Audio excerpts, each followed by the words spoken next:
Hi everyone. सो कल मैंने ये वाली वीडियो अपलोड करी थी, आप लोगों को याद होगा, आई एम नियो की तरफ से। और मैंने आपको क्या बोला था? मैंने बोला it is one of the biggest hiring जो कि अनाउंस हुई है काफी दिनों बाद। तो देखो, जब मैंने ये बात बोली थी ना, तो जिस भी हायरिंग में मैं ये बात बोलता हूँ वो सच में अच्छी हायरिंग ही होती है।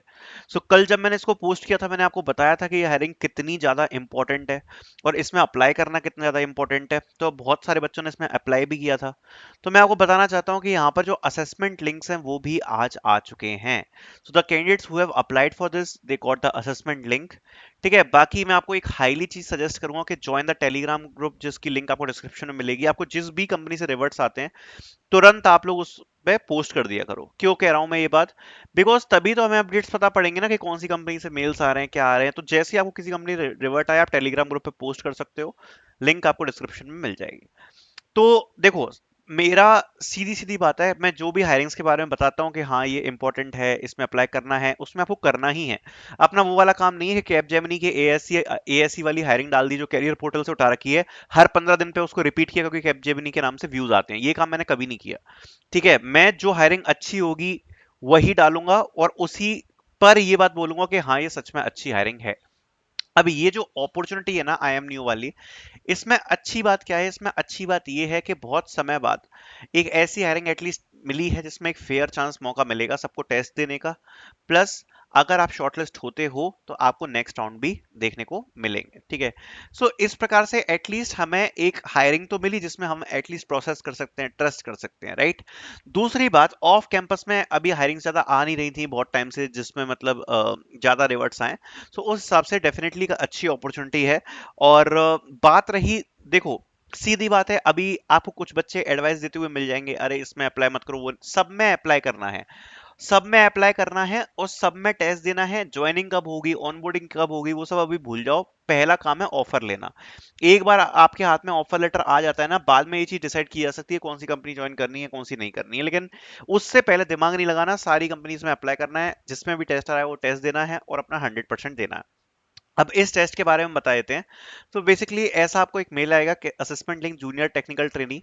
मुझे भी आया हुआ है, thank you for completing your registration for junior technical trainer role at I am new. Candidate ID दी होगी, यहाँ पर नेक्स्ट स्टेप दिया होगा, टेस्ट का ड्यूरेशन दिया है एंड अवेलेबल टाइमिंग यहाँ पर दी हुई है।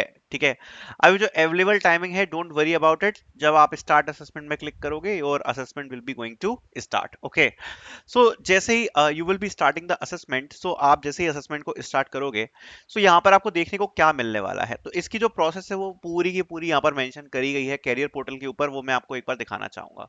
सो आई एम न्यू, इस वाली जब वीडियो में आप डिस्क्रिप्शन में जाओगे तो आपको लिंक मिल जाएगी।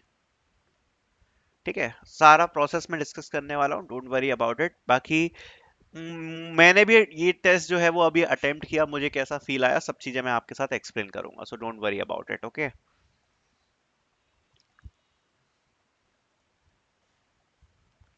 सो इनके ऑफिशियल पेज पर जो चीज मेंशन करी गई है, यहाँ पर पहला असेसमेंट आपका एप्टीट्यूड असेसमेंट है, जो कि यहाँ पर आपका प्री हायरिंग प्रोग्राम का स्क्रीनिंग राउंड होने वाला है। अगर ये आप एप्टीट्यूड असेसमेंट को क्लियर कर देते हो तो आपका 10 से 12 दिन तक का प्री हायरिंग लर्निंग प्रोग्राम चलेगा। फिर उसके बाद आपका कोडिंग असेसमेंट होगा, फिर साइकोमेट्रिक टेस्ट है, फिर एचआर कल्चरल फिट है। कोई टेक्निकल राउंड यहाँ पर नहीं है, केवल दो असेसमेंट्स आपको क्लियर करने हैं एंड देन आपका एक एचआर कल्चरल फिट राउंड होगा। ठीक है, तो बहुत अच्छी बात है, केवल अगर आप ये एप्टीट्यूड असेसमेंट क्लियर कर लेते हो, कोडिंग असेसमेंट क्लियर कर लेते हो, तो आपका काम हो जाएगा। अब ये एप्टीट्यूड असेसमेंट मैंने अभी जस्ट अटेम्प्ट किया है और मैं आपको बताता हूँ कि कैसा मेरा एक्सपीरियंस रहा, क्योंकि 10:30 पर मेल आ गया था, इसलिए थोड़ी सी लेट मैं वीडियो बना रहा हूँ, बिकॉज मैं पहले दे रहा था टेस्ट को। अब ये मेरे मन की फीलिंग्स है जो मैं इसमें बता रहा हूँ। मैं आपको एक चीज इसमें क्लियरली बता सकता हूँ कि अभी मैं कुछ टाइम से टीसीएस के लिए पढ़ा रहा था एप्टीट्यूड। ठीक है, अब जब से टीसीएस के लिए एप्टीट्यूड पढ़ाया है या मटेरियल प्रोवाइड कराया है ना, तब से बाकी सारी कंपनी का एप्टीट्यूड बहुत ज्यादा हल्का लगने लगा।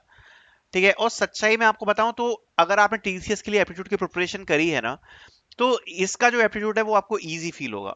ये चीज मैं आपको बोल सकता हूँ, बिकॉज अभी मैंने पढ़ाया है टीसीएस का एप्टीट्यूड। ओके, एंड मुझे ये इजी ही फील हुआ, क्योंकि जब टीसीएस के लिए पढ़ा चुका हूं तो मैं ऑलरेडी उस लेवल पे पढ़ा चुका हूँ, राइट।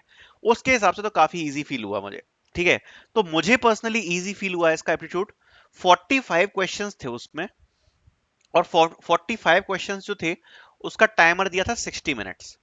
सो 60 मिनट्स में ये 45 क्वेश्चंस तो जो थे वो करने थे, मुझे पर्सनली इजी फील हुए, जिसमें आपको लॉजिकल रीजनिंग के भी क्वेश्चन देखने को मिल जाएंगे, ठीक है, और आपको आपके एरिथमेटिक एप्टीट्यूड के भी क्वेश्चंस देखने को मिल जाएंगे, आप बोल सकते हो एरिथमेटिक क्वांटिटेटिव एप्टीट्यूड के भी जो क्वेश्चंस हैं वो इसमें देखने को मिल जाएंगे। बाकी मैंने जो आपको पहले चीज बोली थी वही अभी भी बोलूंगा, just purchase this mock test series which is Arjun series. अगर ये आप परचेज करके अपनी प्रैक्टिस करके रखते हो, फ्यूचर में भी कोई भी कंपनी आती है आपको कोई डर नहीं होगा, बिकॉज इस सीरीज में अगर आप इससे एप्टीट्यूड कंप्लीट आपने कर लिया ना, क्वांट रीजनिंग वर्बल, मैं आपको गारंटी दे सकता हूँ ऐसे एप्टीट्यूड आपको बच्चे लगेंगे, बच्चों का खेल लगेगा। एंड इसके अलावा ये सीरीज केवल इसके लिए नहीं है, सारी कंपनीज के लिए है। सो बेसिकली इसमें आपको सब कुछ मिल जाएगा, reading paragraphs, numeric puzzles, gamified assessment, pseudo code, DSA, CS fundamental, SQL, oops, data interpretation, web development, generative AI, communication assessment, coding question, essay writing, company wise material, सब कुछ अवेलेबल है। सो मैं आपको हाईली सजेस्ट करूंगा कि you can purchase this series and you can start your practice. एक बार आपकी practice complete हो जाएगी, फिर कोई भी कंपनी का टेस्ट आए आपको डर नहीं लगेगा, ठीक है। So you can purchase it, the link will be in the description. I am neo की वीडियो की भी लिंक मैं डिस्क्रिप्शन में डाल दूंगा। बाकी जैसा मैंने बताया, जो इंपॉर्टेंट हायरिंग्स होती है उस पर मैं काफी जोर देता हूँ और आगे भी दूंगा, बिकॉज ये इंपॉर्टेंट हायरिंग्स है। And thank you so much for watching.